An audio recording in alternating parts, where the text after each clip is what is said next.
রুই মাছের মাথা দিয়ে পোলাও রান্না করব। তার জন্য এখানে পোলাওয়ের চাল, আদা জিরে বাটা, মটরশুঁটি, গাজর কুচি সব কিছুই রেডি করে নিয়েছি। এই যে ফ্রাই প্যানে তেল গরম করে জিরা, কাঁচামরিচ সম্বারা দিয়ে ধুয়ে রাখা চালটা দিয়ে দিলাম, আর সাথে মটরশুঁটিটাও দিয়ে দিলাম। দিয়ে মাছের মাথাটা আমি আগে থেকেই ভেজে রেখেছি, যেটা আমি পরে দিব।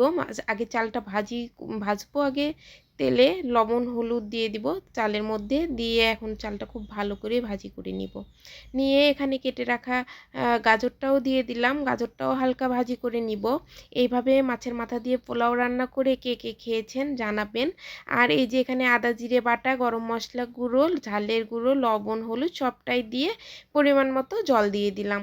জল দিয়ে এই যে ফুটে ওঠার পরে মাছের মাথাটা দিয়ে ঢাকা দিয়ে রেখেছিলাম। এই যে হয়ে গেছে আমার মাছের মাথা দিয়ে পোলাওটা রেডি। তো কে কে খেয়েছেন এইভাবে পোলাও তো জানাবেন। সবাই ভালো থাকবেন।